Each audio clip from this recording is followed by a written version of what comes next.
ធ្វើឲ្យគេសើឲ្យគេញញឹមបានញៀងមកមើលខ្លួនឯងពេលខ្លាំងមិនអាចញញឹមហត់នឿយនឹងខ្លួនឯងនឹងធ្វើមនុស្សរឹងមាំសំខ្លួនឯងប៉ុនព្រមមិនយំឲ្យអ្នកណាឃើញឆាំងជីវិតមួយនេះស្គាល់ក្រុមរសជាតិហើយ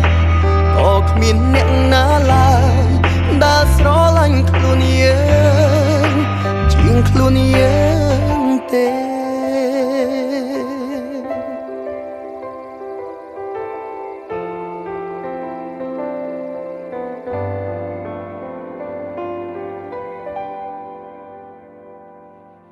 រូ